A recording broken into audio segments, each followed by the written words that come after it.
Hi everyone, I'm Katya and I've always been fascinated by rock art, pictographs specifically. Pictographs are images or symbols painted or drawn on surfaces like rock faces, cave walls, or cliffs to communicate ideas, stories, and important events. Unlike petroglyphs, which are carved or etched into stone, pictographs are created using natural pigments, such as minerals, charcoal, or plant-based dyes. Texas is home to thousands of pictographs, created by indigenous communities hundreds, sometimes even thousands of years ago. They're not just art.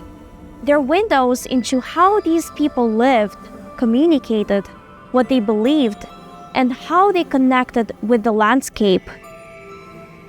Some of these images depict animals, plants, and humans, but others are much more abstract.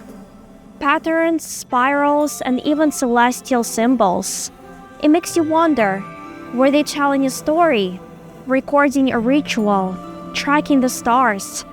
The truth is, while researchers may not always fully understand their meanings, many indigenous communities do.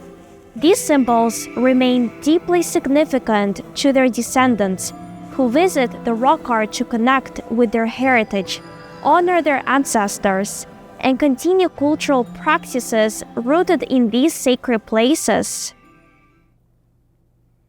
What is clear is that these paintings meant something deeply important to the people who made them. So today, I want to take you on a journey to explore Texas pictographs, what they are, and what they can teach us about the incredible cultures that thrived here long before us.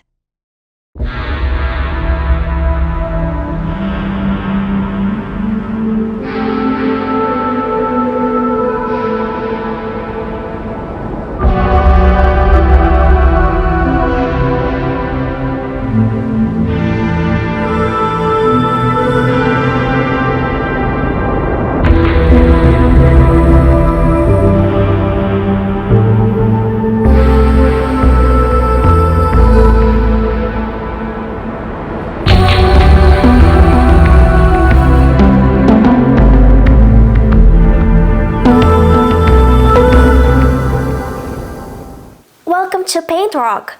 As one of the largest pictograph sites in Texas, Paint Rock deserves its recognition as a cultural gem for containing over 1,500 petroglyphs, with some art panels dating back anywhere between 2250 BCE and 600 AD. The town, which got its name from the rock site, is located in Concho County, with a population of 248 as of the 2024 census. Last summer, Vera and I visited Paint Rock for a short drone photogrammetry project, which inspired us to consider the meanings and intentions that went into creating rock art, and how the ancestral groups viewed time, space, and the universe.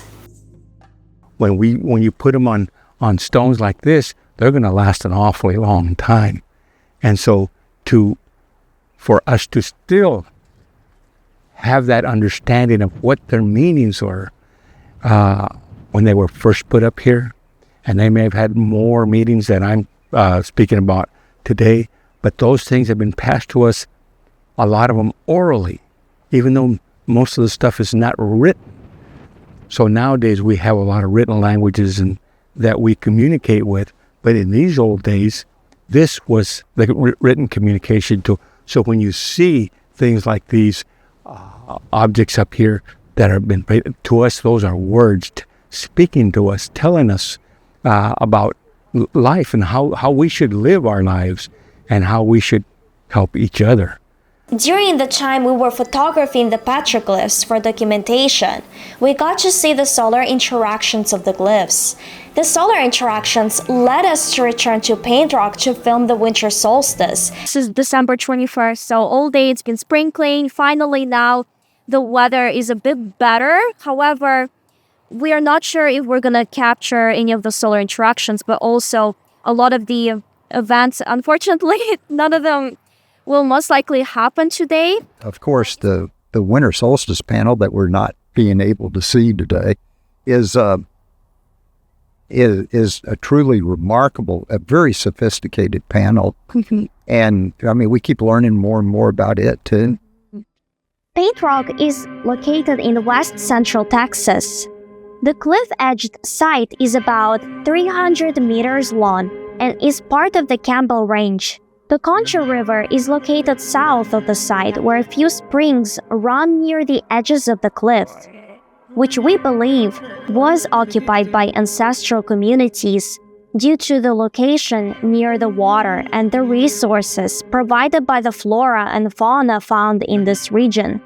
Because it is centrally located, we believe that Paint Rock served as a cross-cultural pathway for different indigenous peoples of the past. The spatial analysis and archaeological evidence suggest that tribes who have controlled and contributed to the petroglyphs were the Humanos, Caddo, Apache, and Comanches, as well as other migrating groups. Interaction and exchange across these cultures shaped core concepts of celestial archetypes and cosmological forces. Dug out canoes out of Cyprus, and when you're talking about the transportation, which you're absolutely right, that the Concho and the Colorado, I think, would have been wonderful rivers to use with dugout canoes. And you could do trading, like the Humanos are noted for doing trading out. During the last 2 months, Katya and I have been progressively working on a project, and we've been trying to capture the solar interactions between the sun and the petroglyphs that are painted onto the rock. We've been focusing primarily on the winter solstice panel.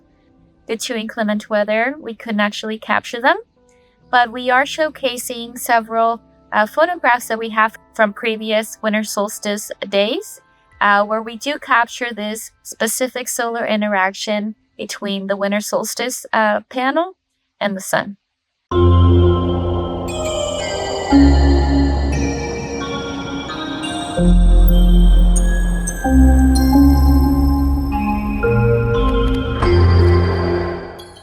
So the experts say this is the first one found.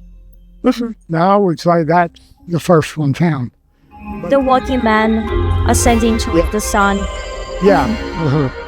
And I mean, you know, that may be connected with the hero twins too.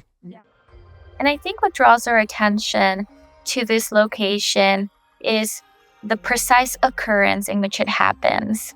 So every winter solstice day, right at noon, there's this point of light, or light dagger as they call it, that pierces through the middle of the petroglyph and splits it in half. And I think there are several concepts that we need to observe and that we need to analyze. The first one would be, because there is a solar marker that occurs at a specific time cyclically every single year, we're talking about the principal preposition of Nawa imagining, and that is that all things that move are alive, and if they are alive and move, that they can be measured in time. I'm an archaeologist, and my passion is the rock art. I'm convinced that every single figure is depicted with a specific reason, or for an nothing is random here. So that's, I think every single motif and its attributes are important. So I'm not attached to a specific symbol, because I think everything is part of the whole narrative.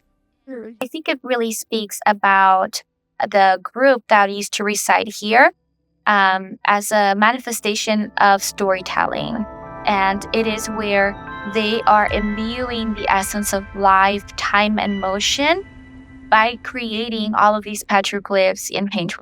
So we have a myth that centers around that. This is a myth that's relatively common from about Belize all the way up to the Arctic Circle of the hero twins. And so there's a woman that conceives these twins. And there's a million different versions of it. And so it's not totally clear which culture this painting is emerging from. But we can tell that she's given birth to twins, and we tell that she's died in the process of giving birth. which are two of the common elements. In many of the versions, she conceives the twins via the sun. And so she sort of ultimately represents the earth. And so the earth is a feminine force and the sun is a masculine force, and this sort of coming together gives us the fertility of the world. But so at 10:30 in the morning on winter solstice, she conceives the twins.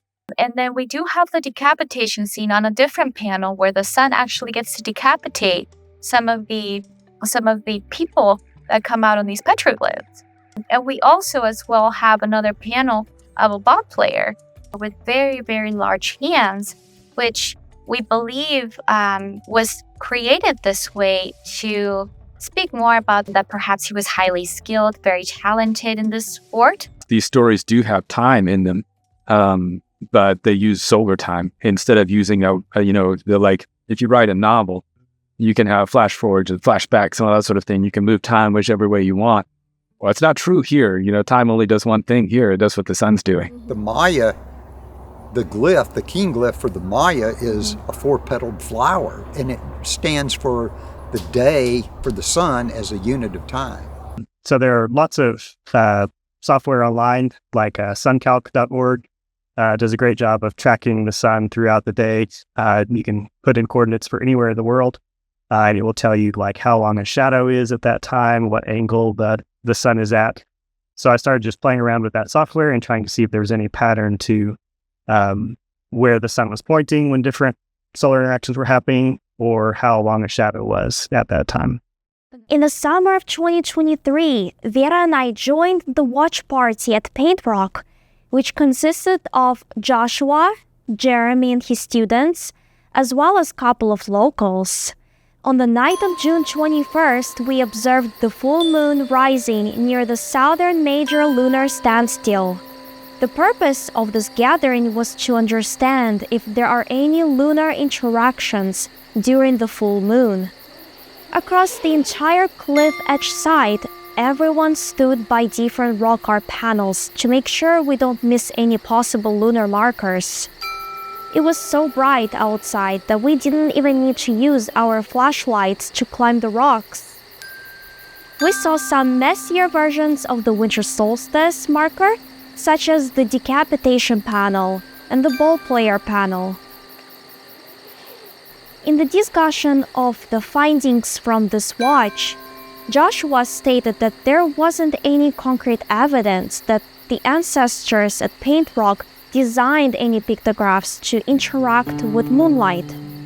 It was too dim to see these lunar interactions clearly, and everyone got pretty tired after 1 a.m. and could have missed them. Nevertheless, we gained a better understanding of how these interactions occur and what equipment might be necessary for the next lunar standstill observation. The shared bonding, camping experience, and collective passion for celebrating indigenous culture brought everyone together, making the trip truly meaningful. Despite the challenges of deciphering and documenting glyphs, we preserve rock art for archaeology, for the public, for the academic community, or for anyone interested in indigenous art. It's helpful to have three-dimensional models so that everyone can observe and study rock art from home. I use both professional and open-source software to create 3D models of the petroglyph panels as well as the whole rock art site itself. The big goal is to complete an immersive 3D model of the entire site, including the surrounding landscape and the rivers for public accessibility online. Therefore, because I believe that this location has so much to offer, I think it's really important for us to be able to fund more research so we can expand not just on the symbolism and imagery and capturing solar markers, but also on trying to decipher what some of these panels are and the influence that we get to see not just in Nahuatl cosmology, but also Native American cosmology